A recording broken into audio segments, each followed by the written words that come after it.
Just a heads up that I'm gonna be putting some shit on the expense account today, baby. What is it that you need to expense? You're only going to South Mountain, and you gassed up the van just yesterday. Right, but I'm supposed to be at the prison at 11, which means by the time I get out of there, it'll be lunchtime. So I figured I'd treat myself to a business-related bacon and cheese Whopper at Burger King. That gonna be a problem, baby? No problem. When the IRS auditor calls, I'll just put them straight through to you. Sounds like a plan. Have you tried that Impossible Whopper yet? What's that? It's the Whopper that's made without any meat. So what, it's just a bit of lettuce and tomato on a bun? As delicious as that sounds, no. There's a burger on it, but the burger isn't made out of beef. What the fuck is it made of then? I'm not sure exactly. I just know it's plant-based. So it's a rabbit burger. No wonder you're such a fan. Actually, I haven't tried one yet. I was just curious if Toby Benson had. Nah, baby, I can't fuck with that vegetarian shit. When you live a physically demanding lifestyle like I do, you gotta pack in the protein. You had some protein packed into you last night, didn't you, you dirty bastard? You mean that peanut butter sandwich I made after we had sex? Fuck you! Millicent! Hey, baby. Greetings. Professional as ever, I see. Hi, Millicent. Squirrel. State your business, sled dog. My business is with Toby Benson. Always happy to talk business, baby, but make it snappy. I'm leaving for South Mountain Penitentiary in a minute. I know. I heard you mention it before you left the house this morning. That's why I'm here. I'm coming with you. Okay then. The more the merrier. Let's go, baby. Any chance you gonna tell me why you want to come along? I'll explain on the way. Good luck. So explain again how they took the meat out of that hamburger? So who you going to see at the penitentiary, baby? You're going to see Mike Bebbington, correct? Yeah? So am I. No shit. I just need to see if he knows something about this case I'm working. What have you got to talk to him about? That's for me to worry about. How much do you know about him? I know he's a serial killer. Got half a dozen people at that rest stop off 68 west of Hancock before they caught him. Newspapers called him the Sideling Hill Slasher. And he's a husky. Yeah, I did know that too. And yet you left it out. Didn't seem relevant, baby. It's always relevant. Okay then, how the hell is there a husky serial killer when you're always saying how huskies are superior and shit? Husko works in mysterious ways. Ever so often there's an aberration. When a husky goes bad, they go all the way bad. Well shit, now I can't wait to meet him. So when you met him, what did he have to say? He wasn't happy. Then again, I wouldn't expect him to be, him being the president of the Sharpsburg Plague Association. You think they're gonna raise a stink over us banning plague ownership? I think they'd like to. But I explained to Mr. LaRiviere that private ownership of bubonic plague bacteria is already illegal under federal law, specifically the Biological Weapons Anti-Terrorism Act, so the town council outlawing it is a largely symbolic gesture anyway. And did that persuade him to abandon his obstinance? Not really. But me saying I'd turn members of his organization into the FBI if they didn't drop their opposition and destroy all of their plague samples immediately seemed to move him. Damn! Mayor Stuffy is a badass. You think that's something? Just wait until our first public council meeting. Why? What's happening? He's going to propose putting in a four-way stop at Town Square. Which was your idea. True, but sometimes the role of the second in command is to stand back and let the leader do the leading. And catch all the shrapnel. That's why you get to sit in the big chair. A four-way stop sounds good and all, but should we be more worried over these folks who are grumbling about having to give up their plague specimens? Yeah, if they decide to avenge the loss of their precious rights by unleashing the plague on the people of the town, the results could be apocalyptic. I don't know how many people died during the Black Death, like half the population. I think it would be a net positive for Sharpsburg personally. Wasn't killing off half the population the villain's evil plan in the last Avengers movie? Yeah, but this isn't quite the same thing. Thanos killed half of everyone in a misguided attempt to conserve resources. I don't care about resources, I just think most of the people around here are assholes. As vice mayor, am I allowed to say I agree with that? I think even as town officials we're still allowed to have personal opinions. I wouldn't spread it around too much. Well, no, obviously. I wouldn't want to do that anyway. Local assholes are my customer base.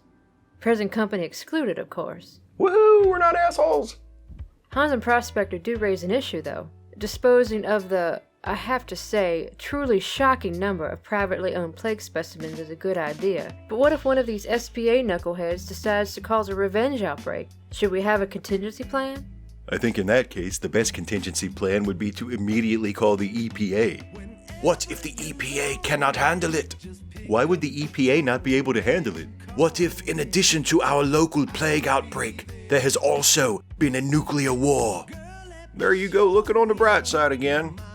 So, the scenario is there's been a bubonic plague outbreak in Sharpsburg, but the federal government can't respond because there's also been a nuclear attack, which Sharpsburg has somehow survived? Yeah. Have we been totally spared the effects of the nuclear attack? Or is the town destroyed but we're somehow still alive? The town has been spared, but the world beyond our limits has been devastated. Good Lord, I don't know what I would do if such a horrible thing were to happen. That is why it is so important to plan ahead. I'm with Prospector. I can't even begin to fathom what I would do if I survived a nuclear attack to destroy the rest of society. I think I'd turn to cannibalism pretty much immediately. Why? Why not? Civilization is gone. The world is a lawless wilderness. What's holding me back at that point? So you'd become completely detached from your morals and just start killing people? Only for food. I'll tell you the worst case scenario for me, if I survived the attack but my wife didn't. That would be terrible. Agreed. I'd miss her too. Yeah, I'd miss her for sure, but also I'd have to start dating again. Really? That's a legitimate concern you have about surviving a nuclear holocaust? Sure. For one thing, almost everyone is dead, which really shrinks the pool.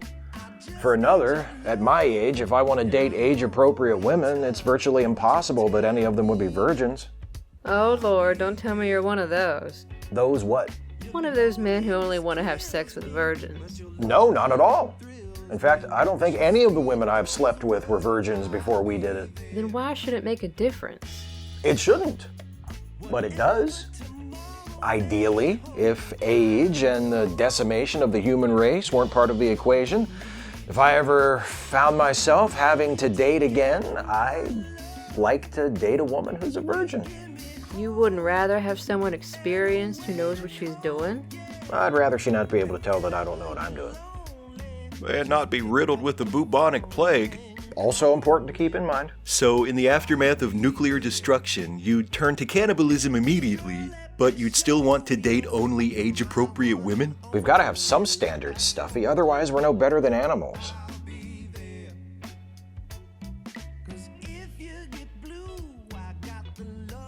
What? Since I only got one thing to talk to this asshole about, I figured I'd go first, baby. I'm going first. Suit yourself. Just keep your shit together. You might know all about what happens when huskies go wrong, but you've never sat in front of evil this dark and pure before. And trust me, you don't want someone like Mike Bebbington in your head. How's it going? We ask the questions, baby. Okay, fair enough. You're on, baby. Have you lived in this area your entire life? Get right to the point, don't you? I'm Mike, by the way. Millicent. Nice to meet you, Millicent. And to answer your question, yes, I have lived in this area my whole entire life. Do you have any children? Not at the moment. What does that mean? It means that I currently have no children. Also, it means that any children I might have had at some point in the past are no longer my children. Why would they no longer be your children? Because they'd no longer be with us. They'd be with Husko now. Are you religious, Millicent? You're telling me all your children are dead? In the case that I ever had any, yes, I am telling you they're all dead. How would you know? Because I'd have been the one who put them in that state. This is all hypothetical, just so we're clear. I'm not confessing to any crimes I haven't been prosecuted for. Not that it would make much difference, I guess. They've got enough on me already to keep me in here the rest of my life and then some. Is it possible one of your partners may have had a litter of yours without you knowing it? Nah, I wouldn't think so. Can you be sure? I can be sure. How? Hypothetically speaking, I would never have been apart from any of my girlfriends long enough for them to have puppies without my knowing about it. None of them ever left you and just didn't come back? Hypothetically speaking. Nope. none of them would have gotten away. Very well. That's all I needed. I'll be outside. Okay, baby. It was nice to meet you, Millicent. Good luck with everything. Eyes on me now, baby. Yes? What did you need now? You remember those Nazis you used to hang out with at the Tenalloway Club in Hancock? Oh, sure. How many of you were there? I mean, it differed, but the core group, there were about 6 of us. Was one of them Stu Macklin? Stu Macklin, the guy who used to work for the Park Service? Still works for the Park Service, yeah. No, Stu Macklin wasn't one of us. At least not that I ever knew. But I'll tell you why someone might have thought so. There was this other guy who was one of us, Greg Halverson, and him and Stu Macklin could have been twins. That right? Yeah, people were always thinking they were each other. Small town, you know? Makes sense. Yeah. I wound up killing Greg, you know. I know, baby. Nothing to do with us being Nazis. We never had any problem as far as that went. No, I don't guess you would have. That's all I needed, baby. Oh, okay then. Nice chatting with you. Come back anytime. Save yourself some heartache and don't be waiting by the window. I won't. They don't let me near the windows anyway. You okay, baby? I'm fine. Ready to go? Yeah. You gonna tell me what all that was about? That depends. Are you taking new cases? Yeah, I'm taking new cases. Even if they won't let you soothe your newfound social conscience? Sometimes. I decide to take a case or not on the merits, baby. So how about you tell me about the case and I'll decide if I want it or not. The Huskies I thought were my parents aren't who I was born to. My brother, my sister, and I are adopted. And you thought Mike Bebbington might know something about it. My sister told me he might be our father. It's a family rumor, apparently. Some even suggested my brother Michael may have been named after him. I gotcha. Well, it's good for you to know it ain't true. So you can call your sister and tell her to tell the rest of the family to stop saying that shit. Yes. So, what do you need from me, baby? Ugh, are you really going to make me ask you? No, never mind, baby. You want me to find your parents? My birth parents, yes. Can you find them? Can I find them? If they're anywhere out there to be found, you better believe I can find them, baby. Good. You're hired.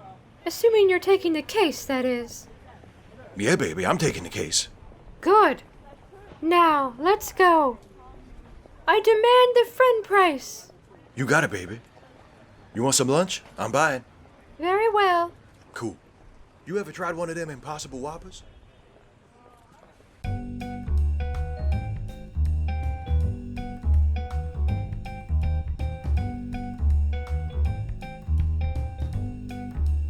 Hey folks, thanks for watching, and now here's our good friend Jack McPherson. Jack? Hello. If you enjoyed this video, please click like, share the video, and subscribe to the channel. And if you want to help us make more videos, please consider supporting this channel with a monthly donation through Patreon. Go to patreon.com/Steve Shives to become a patron. Thanks, Jack. Right, here's what I'd like to know. Okay. Who the fuck are you to speak for me? I'm sorry? I wasn't trying to speak for you. I'm not sure what Don't you try wriggling out of it now. You know very well what you said. What did I say? You said, here's our good friend Jack. How the bloody hell can you say I'm the good friend of every single bastard watching this video? It's just a figure of speech, Jack. A figure of speech? Yes. I've got a figure of speech for you then. If you ever try telling me who my good friends are again, I'll strap you to a car seat in the middle of a salvage yard and light you up like a bloody old lard candle. Figuratively speaking. Eh? You said it was just a figure of speech. So you're not actually going to light me on fire. Well, that's up to you, isn't it?